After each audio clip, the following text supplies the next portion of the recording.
Friend, स्वागत है आपका जीडीएन में। आज का जो जितने क्वेश्चन है वो सभी क्वेश्चन इम्पोर्टेंट और सेलेक्टेड है। जो आप किसी भी एग्जाम की तैयारी कर रहे हो, ये वीडियो आपके लिए बहुत महत्वपूर्ण रहने वाला है। तो चलिए शुरू करते हैं।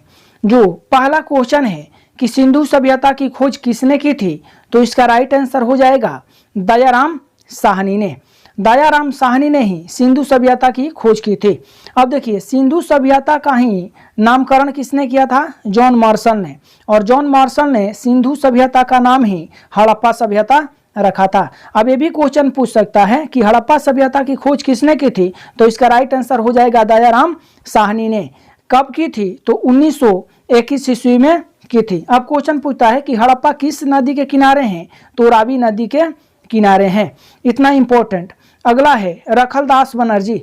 रखलदास बनर्जी ने मोहनजोदड़ो की खोज की थी 1922 ईस्वी में। मोहनजोदड़ो किस नदी के किनारे हैं, तो सिंधु नदी के किनारे हैं। इतना इंपॉर्टेंट है। अब इंपॉर्टेंट क्वेश्चन है कि मृतकों का टीला किससे कहा जाता है, तो मोहनजोदड़ो को कहा जाता है। अब क्वेश्चन है रंगनाथ राव। रंगनाथ राव जो है यानी कि लोथल की खोज किसने की थी, तो लोथल की खोज किसने की थी? रंगनाथ राव ने। लोथल कहाँ है, तो गुजरात में है। कहाँ है? गुजरात में स्थित है। अब किस नदी के किनारे हैं, तो भोगवा नदी के किनारे हैं। अब देखिए, लोथल से ही जो चावल के साक्ष्य है वो मिले थे। क्वेश्चन पूछता है कि चावल के साक्ष्य कहाँ से मिले थे, तो इसका राइट आंसर हो जाएगा कि लोथल से ही मिले थे। तो अगला क्वेश्चन है आपका। अगला क्वेश्चन, जैन धर्म के 23वें तीर्थकर कौन थे, तो इसका राइट आंसर हो जाएगा पार्श्वनाथ। ये इंपॉर्टेंट है, कितनी बार एग्जाम में पूछा है कि जैन धर्म के 23वें तीर्थकर कौन थे, तो इसका राइट आंसर होगा पार्श्वनाथ। अब देखिए, पार्श्वनाथ जो थे अश्वसेन के पुत्र थे, जो अश्वसेन काशी के राजा थे। अब क्वेश्चन पूछता है कि देखिए महावीर स्वामी। अब देखिए, टोटल जैन धर्म के कितने गुरु हुए थे, तो टोटल 24 गुरु हुए थे। तो 24 गुरु में जो सबसे महत्वपूर्ण है वो है महावीर स्वामी, क्योंकि जैन धर्म के 24वें अंतिम गुरु कौन हुए थे? महावीर स्वामी ही। अब क्वेश्चन पूछता है कि जैन धर्म के प्रथम गुरु कौन थे, तो ऋषभदेव, याद रखिएगा। दूसरे गुरु अजीतनाथ। तीसरे गुरु कौन थे?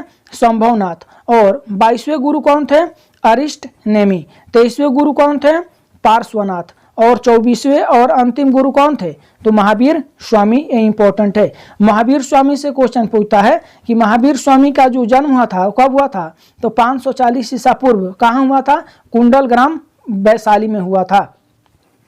माता का नाम क्या था, तो त्रिशला। और पत्नी का नाम क्या था? यशोदा। पत्नी का नाम क्या था? यशोदा था। और पिता का नाम क्या था, तो पिता का नाम सिद्धार्थ था। इतना क्वेश्चन एग्जाम में पूछता है। ये भी एग्जाम में क्वेश्चन पूछता है कि महावीर स्वामी को ज्ञान की प्राप्ति कहाँ हुई थी, तो ऋजुपालिका नदी के तट पर साल वृक्ष के नीचे उसको क्या हुई थी? ज्ञान की प्राप्ति हुई थी। ये इंपॉर्टेंट है। और इनकी मृत्यु कब हुई थी, तो 468 ईसा पूर्व पावापुरी में इसकी क्या हुई थी? मृत्यु हुई थी। अब देखिए, ऋषभदेव जैन धर्म के संस्थापक माने जाते हैं एवं प्रथम गुरु माने जाते हैं। अजीतनाथ कौवे गुरु हैं, तो अजीतनाथ जो है वो दूसरे गुरु है। तो इंपॉर्टेंट है जैन धर्म से। अगला क्वेश्चन है कि इस्लाम धर्म के संस्थापक हजरत मोहम्मद साहब। देखिए, ये भी क्वेश्चन पूछता है कि इस्लाम धर्म के संस्थापक कौन थे, तो हजरत मोहम्मद साहब। इनका जन्म कब हुआ था, तो 570 ईसा में हुआ था। कहाँ हुआ था, तो मक्का में हुआ था। मक्का में। अब देखिए, 610 ईस्वी में मक्का के समीप एक हीरा नामक गुफा है। और उसी हीरा नामक गुफा में ही हजरत मोहम्मद साहब को क्या हुई थी? ज्ञान की प्राप्ति हुई थी। तब क्वेश्चन पूछता है कि हजरत मोहम्मद साहब को ज्ञान की प्राप्ति कहाँ हुई थी, तो मक्का में हीरा नामक गुफा में। कब हुई थी? 610 ईसा पूर्व हुई थी। देखिए, 622 ईस्वी में क्या हुआ था कि जो मक्का से मदीना जब जा रहे थे, तो उसे इस्लाम जगत में उसको क्या कहा जाता था? हिजरी संवत। क्या कहा जाता था? हिजरी संवत। अब क्वेश्चन पूछता है कि हिजरी संवत की शुरुआत कब की गई थी। ये कितनी बार एग्जाम में पूछा है कि हिजरी संवत की शुरुआत कब की गई थी, तो इसका राइट आंसर हो जाएगा 622 ईसा पूर्व। और 632 ईसा पूर्व में क्या हो गया था? इस्लाम इस्लाम धर्म के जो संस्थापक थे हजरत मोहम्मद साहब की क्या हो जाती है 632 ईसा में मृत्यु हो जाती है। तो इतना इंपॉर्टेंट इससे है। अगला क्वेश्चन है गुरुमुखी लिपि की शुरुआत किस सिख गुरु ने की थी? तो इसका राइट आंसर हो जाएगा गुरु अंगद। तो गुरु अंगद ने, और गुरु अंगद ने का ही प्रारंभिक नाम क्या था? लहना। ये कितनी बार एग्जाम में पूछा है कि जो गुरु अंगद है उसका प्रारंभिक नाम क्या था? लहना। सिख के कितने टोटल गुरु हुए थे? 10। 10वें महंती गुरु कौन थे? गुरु गोविंद सिंह। अब देखिए गुरु अर्जुन देव कौवे सिखों के गुरु थे, कितने नंबर के? वो 5वें नंबर के गुरु थे, गुरु अर्जुन देव। गुरु अमरदास कितने नंबर के थे? तो ये 3रे नंबर के थे। तो एक बार रिपीट कीजिएगा, 10 गुरु जो थे, तो गुरु के सिख गुरु के प्रथम गुरु कौन थे? गुरु नानक। दूसरे कौन थे? गुरु अंगद। तीसरे कौन थे? गुरु अमरदास। चौथे कौन थे? रामदास। 5वें कौन थे? गुरु अर्जुन देव। 6ठे कौन थे? हरगोविंद। 7वें कौन थे? हर राय। 8वें कौन थे? हरकिशुन। 9वें कौन थे? तेग बहादुर। 10वें कौन थे? 10वें एवं अंतिम गुरु कौन थे? गुरु गोविंद सिंह, जिन्होंने 1699 ईस्वी में खालसा पंथ की स्थापना की थी। ये इंपॉर्टेंट है, कितनी बार एग्जाम में पूछा है खालसा पंथ की स्थापना किसने की थी? तो इसका राइट आंसर हो जाएगा गुरु गोविंद सिंह ने। तो इतना इंपॉर्टेंट है इससे। अब देखिए ये भी है इंपॉर्टेंट कि जो गुरु अर्जुन देव थे सिखों के 5वें गुरु, इसकी हत्या जो है जहांगीर ने कर दी थी। क्यों? तो जहांगीर के जो पुत्र है खुसरो की सहायता करने के कारण ही क्या किए थे जहांगीर? अर्जुन देव को क्या किए थे? फांसी दिलवा दिए थे। और जो सिखों के 9वें गुरु थे जिसका नाम था तेग बहादुर, उसको औरंगजेब ने क्या किया था? हत्या करवा दिया था, इस्लाम स्वीकार नहीं करने के कारण। ते इंपॉर्टेंट है। अगला क्वेश्चन है हर्यक वंश का वास्तविक संस्थापक किसे माना जाता है? तो इसका राइट आंसर हो जाएगा बिंबिसार। देखिए बिंबिसार मगध की गद्दी पर बैठा था, 544 ईसा पूर्व में गद्दी पर बैठा था। ये कितने वर्षों तक? तो लगभग 52 वर्षों तक ये वहां पे गद्दी पे बैठे थे, मगध की गद्दी पे। अब ये क्वेश्चन पूछता है कि बिंबिसार के दरबार में एक राजवेद रहता था जिसका नाम था जीवक। क्या नाम था? जीवक। अब महात्मा बुद्ध जब बीमार पड़े थे तो बिंबिसार ने अपने राजवेद जीवक को उसकी सेवा के लिए भेजा था। इतना इससे इंपॉर्टेंट है। अब देखिए उसका पुत्र था, बिंबिसार का पुत्र कौन था? अजातशत्रु। अजातशत्रु ने क्या किया था? 493 ईसा पूर्व में क्या कर दिया था? इसकी अपने पिता की ही हत्या करके मगध की गद्दी पर क्या किया था? बैठा था। तो मगध की गद्दी पर बैठा था कौन? अजातशत्रु, अपने पिता की हत्या करके। कब? तो 493 ईसा पूर्व। अजातशत्रु का अन्य नाम क्या है? कुणिक। क्या नाम है? कुणिक। ये कितने वर्षों तक मगध की गद्दी पर रहे? 32 वर्षों तक। अब देखिए अजातशत्रु के बाद जो आते हैं, उसके बाद अजातशत्रु के बाद उसके पुत्र आते हैं उदायन। उदायन भी अपने पिता की हत्या करके ही गद्दी पे बैठते हैं। तो अगला है क्वेश्चन नागदशक। अब देखिए क्वेश्चन है हर्यक वंश का जो अंतिम शासक था वो कौन था? नागदशक। ये इंपॉर्टेंट है। हर्यक वंश का अंतिम शासक कौन था? नागदशक। धनानंद, जो धनानंद थे वो क्या थे? तो जो नंद वंश का अंतिम शासक कौन थे? धनानंद। अब ये क्वेश्चन पूछता है कि नंद वंश का प्रथम जो संस्थापक किसको माना जाता था? तो महापद नंद को। और नंद वंश का अंतिम शासक घनानंद को। अगला क्वेश्चन है कुषाण वंश का सर्वाधिक शक्तिशाली शासक कनिष्क का राज कवि कौन था? तो इसका राइट आंसर हो जाएगा अश्वघोष। अश्वघोष जो थे वो कुषाण वंश का सबसे सर्वाधिक शक्तिशाली शासक कनिष्क का राज कवि कौन थे? तो अश्वघोष थे। अश्वघोष ने किसकी रचना की थी? तो बुद्धचरित की रचना की थी। ये क्वेश्चन पूछता है कि बुद्धचरित की रचना किसने की थी? तो राइट हमारा आंसर हो जाएगा अश्वघोष। अब बात करते हैं वासुदेव। वासु जो देव थे वो कुषाण वंश के अंतिम शासक कौन थे? वासुदेव। ऐसे तो कुषाण वंश की स्थापना किसने की थी? तो कुजुल कडफिसेस ने की थी। लेकिन सबसे जो प्रतापी राजा हुए, शक्तिशाली राजा हुए कुषाण वंश के, वो कौन हुए? कनिष्क ही हुए। नागार्जुन को भारत का ऑस्टिन कहा जाता है। किसको? नागार्जुन को। देखिए कनिष्क के समय ही चतुर्थ बौद्ध संगीति हुई थी। कहाँ हुई थी? तो कुंडल वन कहाँ पड़ता है? तो कश्मीर में पड़ता है। ये इंपॉर्टेंट क्वेश्चन है। अगला क्वेश्चन है कि बाबर ने प्रसिद्ध तुलगुमा नीति का प्रयोग सर्वप्रथम किस युद्ध में किया था? तो इसका राइट आंसर हो जाएगा पानीपत का प्रथम युद्ध। देखिए पानीपत का जो प्रथम युद्ध हुआ था वो 1526 ईस्वी में पानीपत का प्रथम युद्ध हुआ था। किसके बीच हुआ था? तो इब्राहिम लोदी एवं बाबर के बीच, जिसमें बाबर विजयी रहता है। देखिए एक ट्रिक है, इस ट्रिक को याद कीजिएगा। ट्रिक है पानी पिया, खाना खाया, चाय पिया, घर गया, मर गया। अब देखिएगा ट्रिक है ये। पानी से हो जाएगा पानीपत का युद्ध, खाना से हो जाएगा खानमा का युद्ध, चाय से हो जाएगा चंदेरी का युद्ध, घर से हो जाएगा घाघरा का युद्ध, और मर से हो जाएगा यानी कि मर गया 1530 ईस्वी में। कौन? तो बाबर। तो देखिएगा ख से हो जाएगा प से हो जाएगा आपका पानीपत का युद्ध किसके किसके बीच हुआ? इब्राहिम लोदी बाबर के बीच, जिसमें बाबर विजयी रहा। कब हुआ था ये युद्ध? 1526। अब बात करते हैं खानमा का युद्ध। खानमा का युद्ध हुआ था कब? 1527 ईस्वी में। किसके किसके बीच हुआ? तो राणा संगा एवं बाबर के बीच, जिसमें बाबर विजयी रहा। अगला क्वेश्चन है कि घाघरा का युद्ध। अब देखिए आगे आते हैं चंदेरी का युद्ध। चंदेरी का युद्ध कब हुआ था? तो हमारा राइट आंसर हो जाएगा 1528 ईस्वी में। क्या होगा? 1528 ईस्वी में। और किसके किसके बीच हुआ? मेदिनी राय और बाबर के बीच, जिसमें बाबर विजयी रहा। अब बात करते हैं ये घाघरा का युद्ध। घाघरा का युद्ध कब हुआ? 1529 ईस्वी में। किसके किसके बीच हुआ? अफगान एवं बाबर के बीच, जिसमें बाबर विजयी रहा। तो आपका ट्रिक सबसे है कि पानी पिया, खाना खाया, चाय पिया, घर गया और मर गया। तो लास्ट तक बाबर की मृत्यु कब हो जाती है? 1530 ईस्वी में। 1526 में पानीपत का युद्ध होता है, 26 में, 27 में खानवा का युद्ध होता है, 28 में आपका कौन सा युद्ध होता है? चंदेरी का होता है, 29 में कौन सा होता है? घाघरा का होता है, और 30 में बाबर की मृत्यु हो जाती है। तो ये इम्पोर्टेंट है।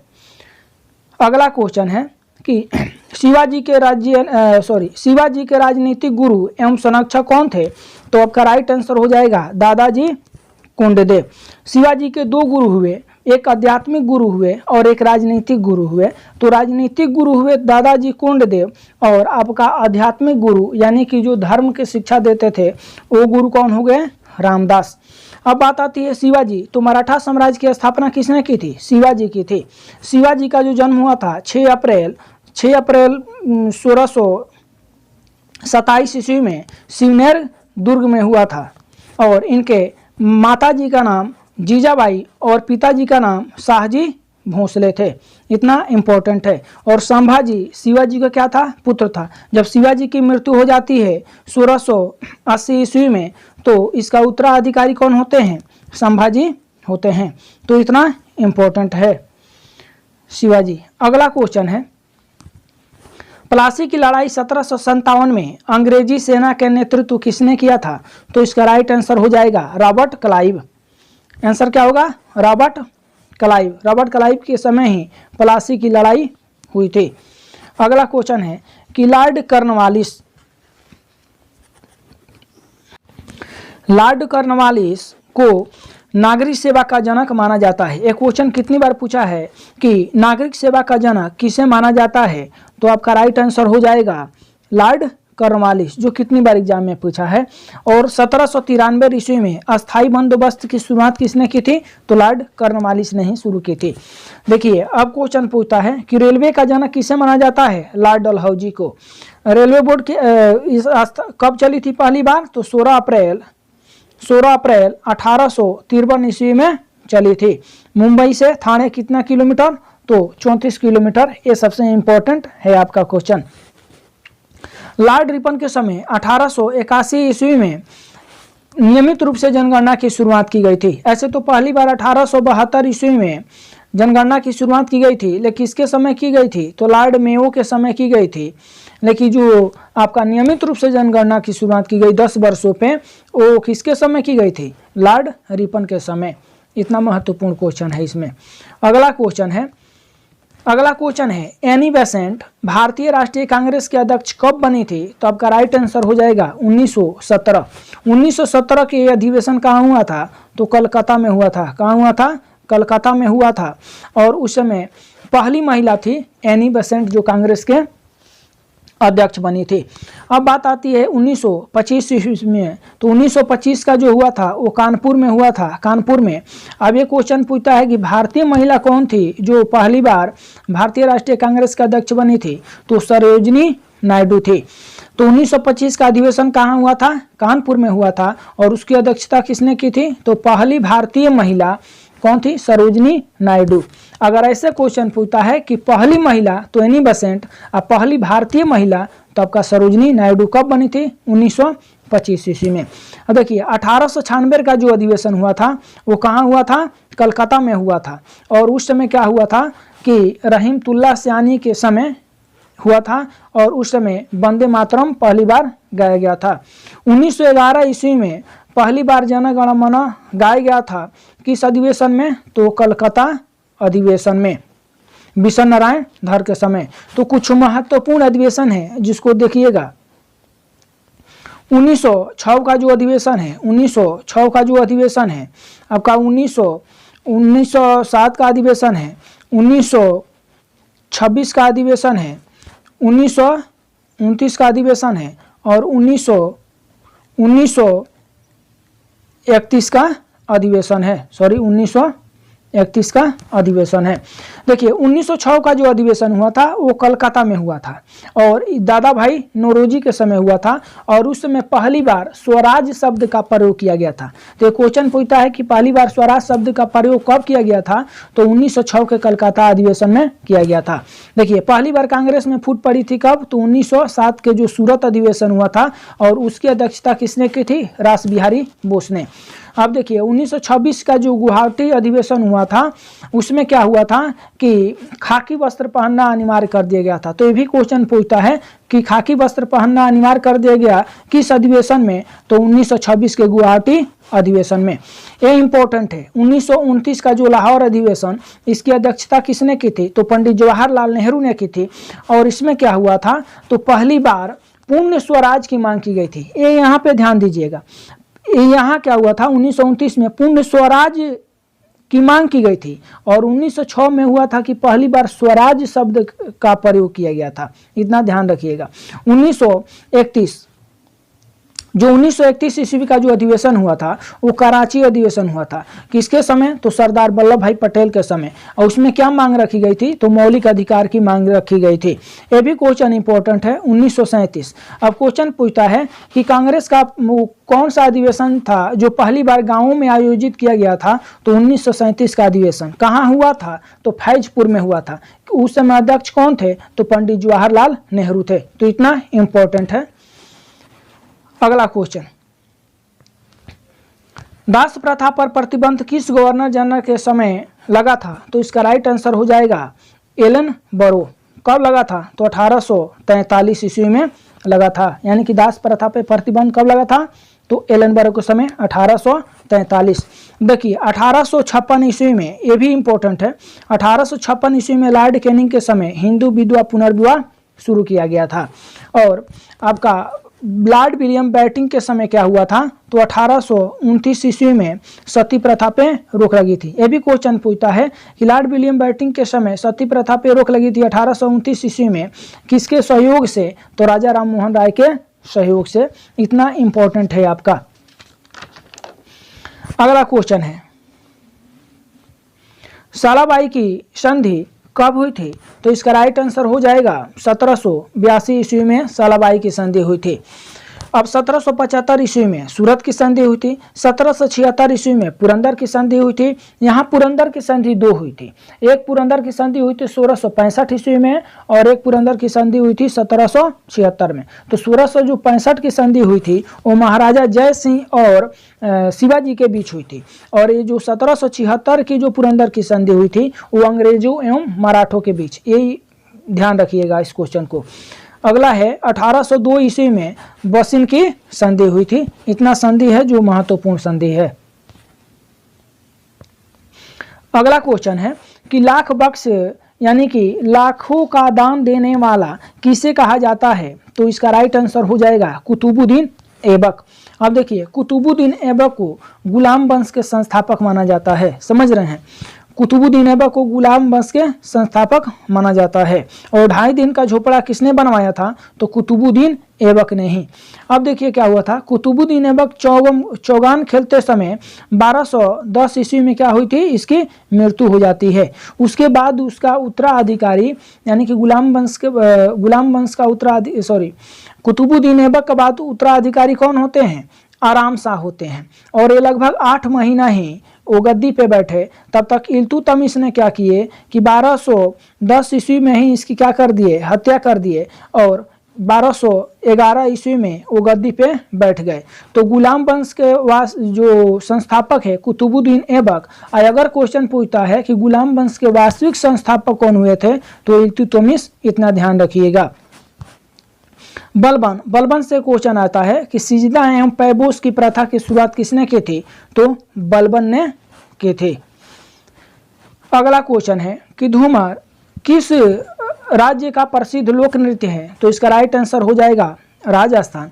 और महत्वपूर्ण है, जैसे कर्नाटक के हैं यक्षगान, कहाँ के हैं? कर्नाटक के हैं। गुजरात के हो जाएंगे आपका गरबा कहाँ के हो जाएंगे? गुजरात के। फिर से डांडिया कहाँ के हो जाएंगे?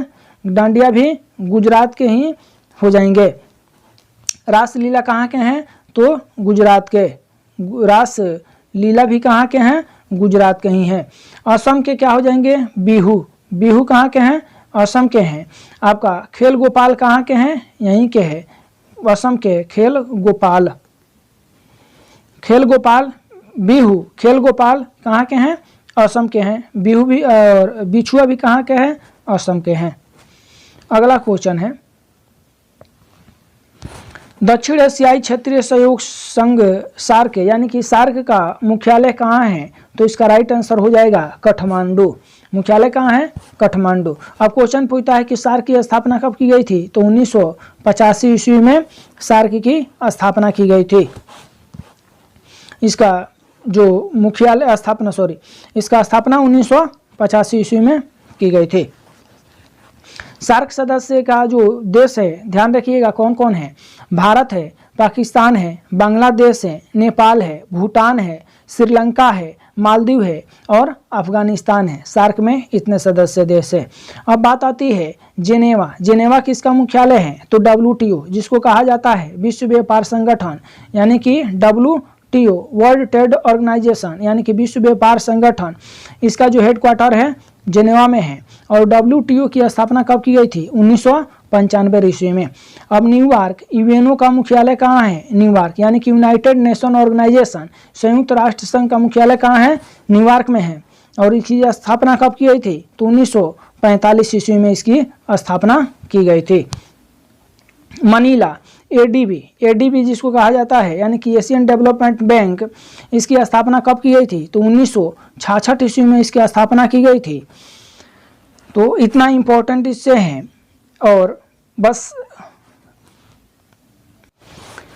और आज के लिए इतना ही।